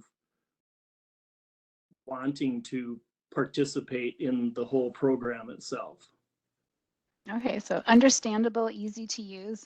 Okay. Yes. Thank you. Yes. Thank you. So in alphabetical order, we have Nancy Dobbenberger and then Ken Foster. Thank you, Karen. So yeah, just a few things, although I've already heard some of these, it maybe stated in a little different ways, but that make an effective environmental review program. First one, and I had mentioned earlier, Minnesota having a very functioning and formal board, I think is, that's not only unique, that's a good thing. And how do we best leverage that, I think is how I'm framing it in my mind as we're having these discussions moving forward. And it's just brought up, how do we simplify, consolidate, but having that consistency informs guidance, resource availability, definitions, and then best practices that distinguish between requirements, and having those requirements clearly defined, I think is going to be helpful. But yeah, as I mentioned, I heard it also said simplify, consolidate, but that where we have different forms, making sure they're consistent to eliminate any confusion. And then I also noted before, having thresholds to be able to distinguish determination of significance. And I know that's an ongoing challenge. How do we address that? And I've come to understand recently there is interim guidance on climate change out there in the NEPA process, the national process, and maybe that's something we could look to. But then just, again, leveraging our board and having healthy communications and relationships. So project development, team cohesion, project partners and stakeholders identified early on and engaged at all the appropriate levels and touch points, having clear, concise, plain language that we're using as we're discussing projects. And also when it comes to our forms and other online resources, just ADA compliant, accessible. And I guess it kind of goes to consolidate, but nothing more, nothing less when it comes to, the disclosure process and evaluating impacts, so that we're not overwhelming a review process, but we're not having an incomplete process either, and making sure we have that sufficient due diligence, and then clearly communicating in a concise manner impacts. And then, of course, as always, a conflict resolution, ladder negotiations, how those should work, and bridging between different issues. So again, not trying to stop projects, but how do we improve upon them so they can move forward? And then just kind of a reflection here to some of these things that we've just talked about. How do we prioritize that to make this a manageable thing that we're going to be tackling going forward? I think that's going to have some future discussions too, in terms of what matters when we're talking program effectiveness, and be able to have bite-sized chunks to be able to tackle these things. So those are just my reflections on an effective program. Thank you. Okay, thank you. So you had a real multifaceted approach where you were talking about leveraging the formal board and the forms, making them accessible, the partners and project development, conflict resolution. I think I draw just something with all these different tentacles coming out of it. So very multifaceted with thresholds, another point that you made. So thank you. I appreciate that.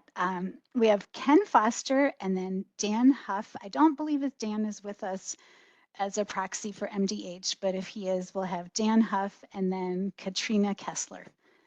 So Ken Foster, please. Okay, I'm glad I'm relatively early in the alphabet, all these great things being said. When I think about it, as a relatively new member, public board member, started late last year, I kind of went back to the statutes and the objectives, and I always think about, the simplify and consolidate is important in the service of something, right? And so I think a lot of the things that have been mentioned so far are important to, make us effective.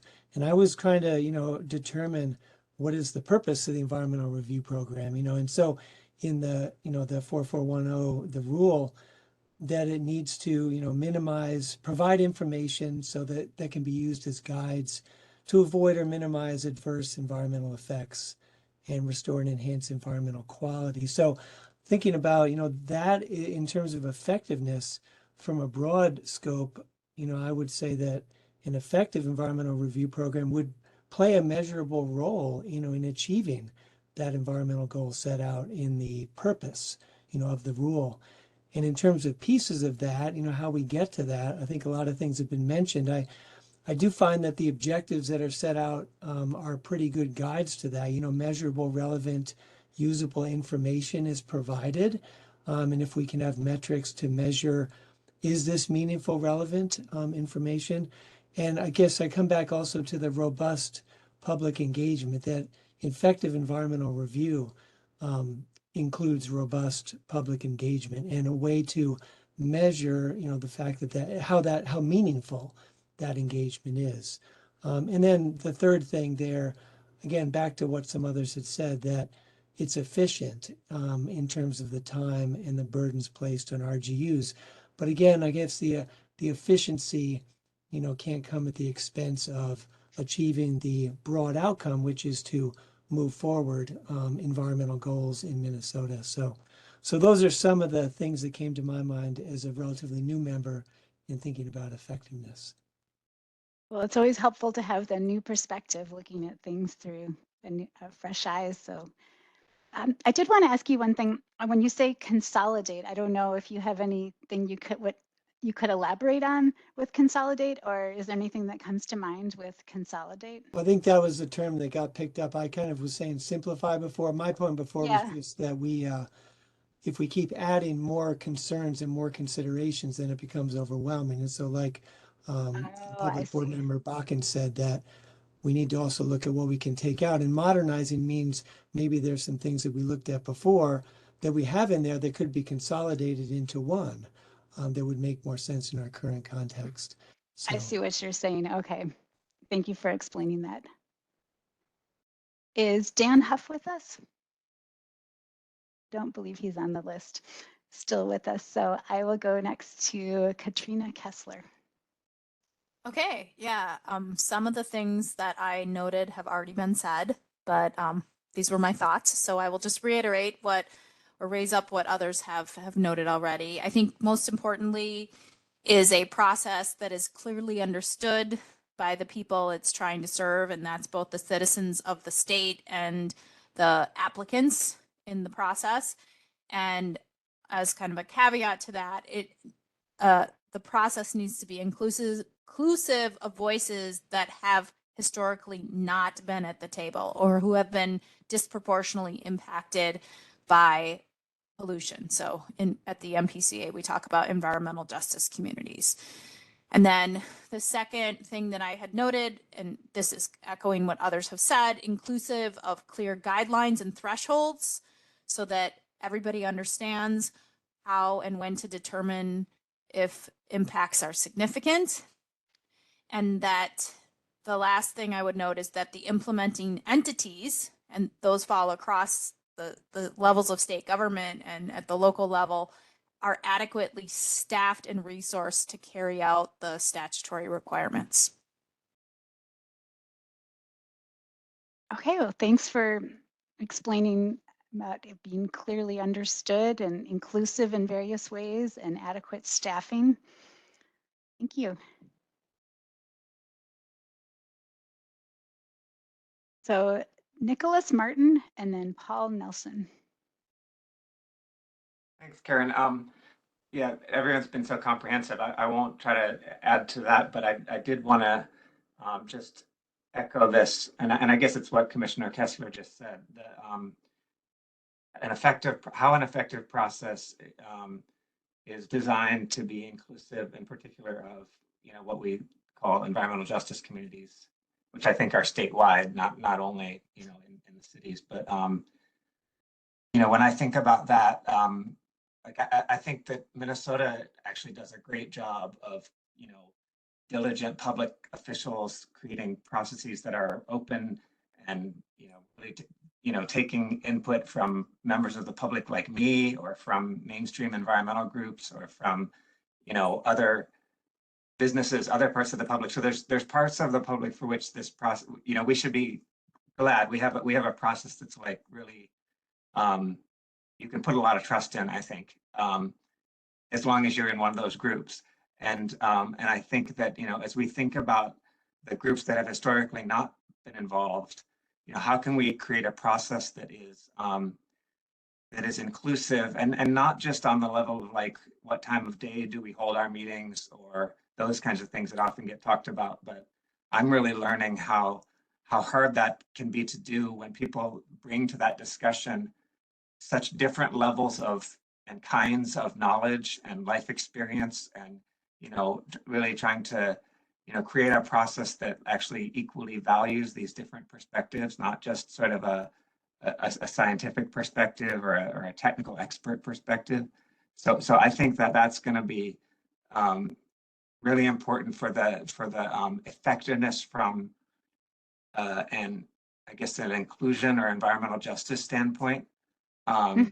And at the same time, that some balance is needed there too, because we don't actually we want more investment in these communities, not less, whether it's housing or whatever else. We don't want to create a process that's so complicated or difficult, or people feel they have to dance around things, so that like, in that example, like a housing developer feels like there's a disincentive to like build in one of these neighborhoods where there's actually also been historic disinvestment, underinvestment, right? So creating that balance, I think, is going to be really key to evolving this process to be more effective from the standpoint of environmental justice concerns.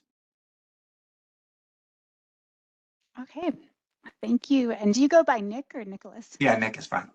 Nick, okay, thank you, Nick. So yeah, some of the same themes about an effective process being an open, a truly inclusive process, and an understandable process, and ways to involve different groups who maybe haven't been involved or their perspective hasn't been included as much. So, okay, thank you. Putting the themes together here for what all of you have been saying. So Paul Nelson and then Tom Peterson. Again, I think I'll have a few similarities, but I had four kind of broad categories. The first being, I think you need an element that allows the ability to adapt quickly. The world, science, technology, all that is evolving really, really fast, and we're getting new emerging issues quite frequently. So that ability to adapt those things, I think, is a key element. The second one I had has been mentioned a number of times, but I would say, the transparency, inclusiveness, being understandable and trusted is a key element. Third, I would say focused, and partly getting at what Public Member Foster said with consolidating that you're not taking on more than you can handle, those types of things, and still staying within the statutory directives, but also I think focused in what you're expecting from the outcomes of environmental review, that the process moves quickly through identifying where impacts are unlikely or minor, such that then effort is focused on where the impacts are most potentially significant. And then the fourth and last one was Commissioner Kessler mentioned it, that you have adequate capacity to achieve what has been kind of decided as the mandate or the program that you want to accomplish. Thanks. Okay, thank you. So a few of the same thoughts, but I think trusted came out in a way we hadn't, I don't know if we had heard that word before, an adequate capacity. It's a nice way to summarize the staffing or other resources and focusing on impacts that are most significant. So Tom Peterson, Alice Roberts Davis is up after Tom.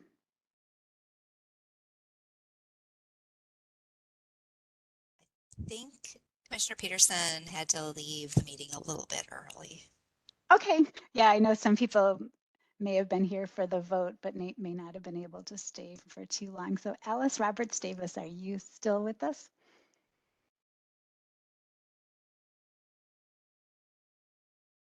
And doesn't look like she is. I know we are at the top of the hour, so some people may have had to go to a 3 o'clock meeting. So Sarah Stroman is on the list next, Commissioner Stroman. Thank you. I don't know that I have a lot new to add to what's already been said. The two things that I had down that I wanted to convey were one, public trust and transparency. And, this would include access, understanding, openness. And then the second thing is consistency and reliability in the process and in the information that's available through environmental review. Could you please speak a little bit more to reliability? Yeah, I think, I think so that there's a consistency and you can rely on the fact that the information that needs to be is going to be in the environmental review and that the information is reliably useful. And I think, that there's some reliability that when environmental review is needed, an RGU is going to determine that it needs to be done. And there's, some, again, consistency and reliability in the process. And I think, part of what I'm referring to is we have such a dispersed system of responsible governmental units. And so, everybody brings their own flavor to it. And that's not a bad thing, but at the same time, right, it can be difficult for the public or proposers because there isn't you can't necessarily rely on the fact that one RGU is going to have a similar process to the last one you might have done. So I think I'm just seeing I think there's a slight difference between consistency and reliability. Okay, thank you for highlighting that. Thanks for your comments. Gerald Van Amberg. I'm sorry, Amberg. Gerald Van Amberg. All right, thank you. What more can I add? There's, most of everything has been said. I think that can be said, and I agree with essentially all of it. But one thing that I guess maybe it's coming from a biologist viewpoint, but I think of the importance of having or being inclusive. Maybe it's what Commissioner Stone was saying was maybe reliability, but to make sure that the environmental review includes those, I'll say, elements that are most likely to cause great harm to the greatest number of people. Know that, you know, we have to study, or we have to know what we should be controlling.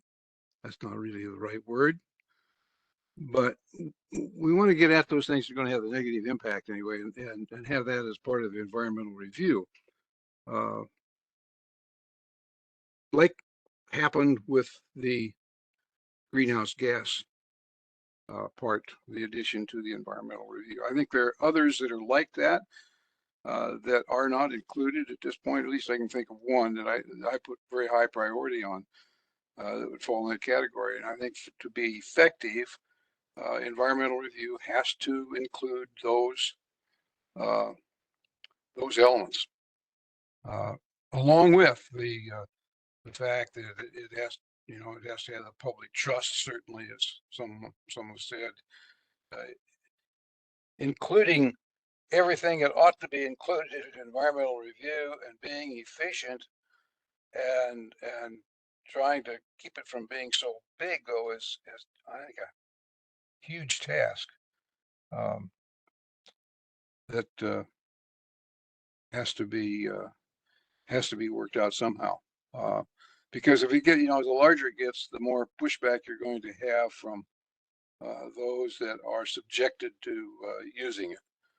And so I think trying to get that public trust that the environmental review is something that is very important for all of us. It's important to the public's health. It's important to environmental justice, for a lot of reasons. And with that, I'll quit. I don't know what else I can say. Thank you. Oh, we can go on to the next slide. I appreciate all of you putting up with me being like a teacher and going around and doing the round robin and calling on everyone. Maybe at future meetings we could use an online whiteboard or other tools so it's a little bit more interactive. But it was really important and really good to hear from board members with your input on environmental review effectiveness. Say, Karen, I just did a side note. So Commissioner Roberts Davis tried to speak up when called on, but sounds like she wasn't able to go off of mute. Okay, so yeah. So is there a way to unmute her? I think she got a note to say that said the host muted her. Yes, I think one of our behind the scenes support people can unmute her. They're checking on that right now. Okay, thanks. And then we could go back to the previous slide, which has the question about environmental review effectiveness.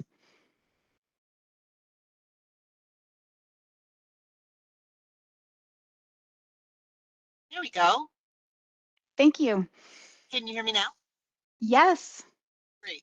Well, I'm pretty far down in the alphabet as an R, so I didn't have any truly original thoughts, but I did have two things that I would have focused on, and that would be that, as someone else mentioned, that the program addresses the statute, and as you know, it's intended, it's designed and functions as intended. I think that would obviously make the program as effective as possible. The second thought that I had was just around support, and along the lines of what Katrina said, you know, making sure we have enough staff to support the process, but also thinking about it in terms of having a beginning, middle, and end for people who need support to ask questions on both the reviewer side and the applicant side throughout the entire process. So those would be my two thoughts. Thank you for bringing that up. Yes, we will hear at the next meeting about some of the themes from the engagement, the listening session, and the Engagement HQ software tool. And we did hear about what Commissioner Roberts Davis was saying with the support and technical assistance and training. So that was one of the themes that came up that we're going to present to you and you'll hear more about. But we did hear quite a bit about training and support or technical assistance. Is there any other board members that I did not call on or that were not able to speak up?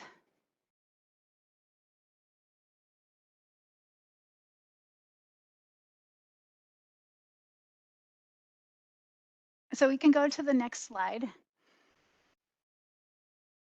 And we were just wondering, with what we've been talking about, if you had any other questions, comments, or insights.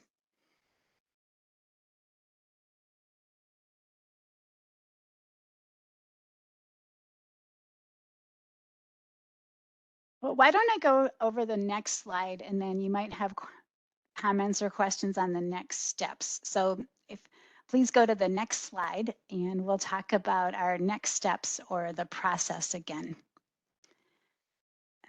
So at the bottom of the slide here, it talks about at the April meeting, Nada and I will present the engagement findings, the themes from engagement work to the board. And then we are going to work on developing an initial list of improvement areas, discuss the criteria to prioritize the improvements, and then apply the criteria to the potential improvements. But I wrote down in my notes here, I think it was Ken Foster, one of our public members, who said it would be helpful to have an example. So I took that, made a note of that, and see if we can provide some kind of example of a framework, or if any of you and your agencies have prioritization frameworks that have functioned well for you, you can let us, NADA, or I know, or EQB staff know. I have a few examples from working with different agencies, but I'm happy to look at other examples if yet they're examples that you like or that have worked well for you in your state agency work or public members. Are there any questions or comments on our next steps?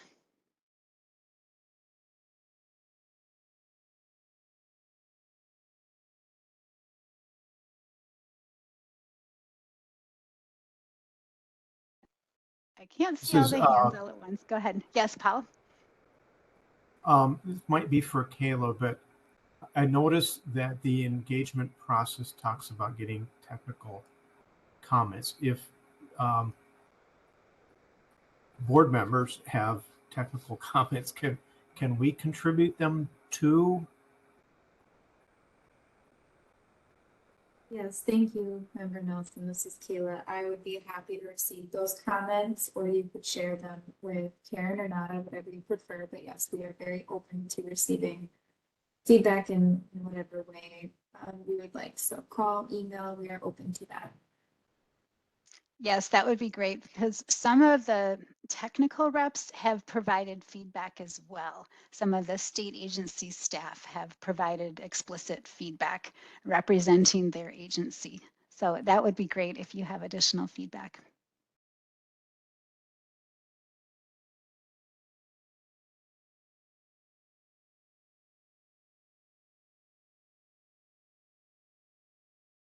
All right. Our last slide is just with our contact information, and you can see there our email addresses and then our phone numbers.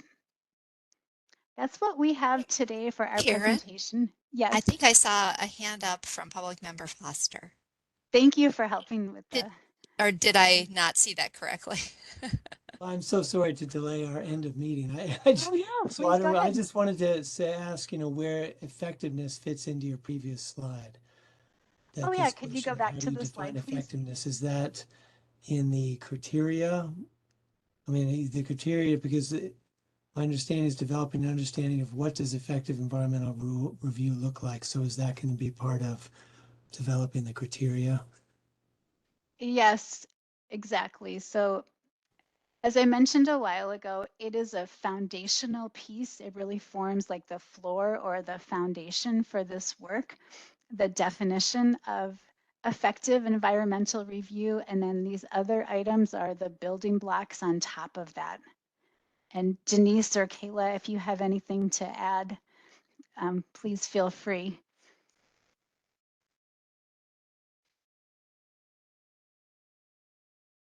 Karen, this is One of the Kayla.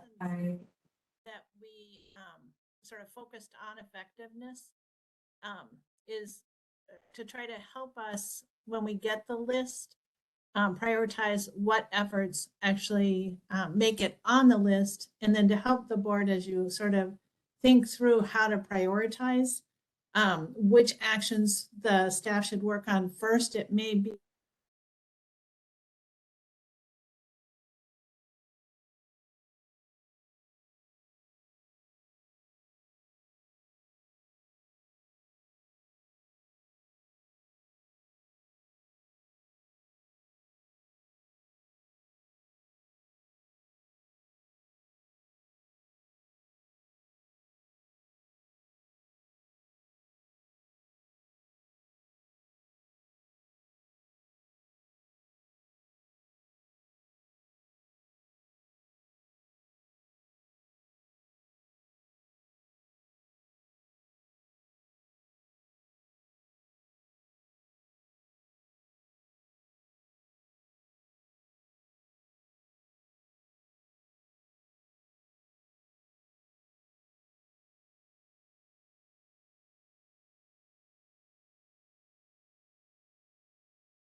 Well, my meeting cut out for about 3 minutes there, so I don't know if other people were still on the meeting. Everybody The same disappeared thing for a happened. while. Yeah. Okay, so it wasn't just my connection. Going through the same thing. Well, I'll just, Denise, yeah, I did you felt get bad to because finish? I didn't hear all that you said, but I just wanted, because effectiveness didn't appear on the slide, so I just wanted to ask about that. But what you say makes perfect sense, so I think this is good. So thank you.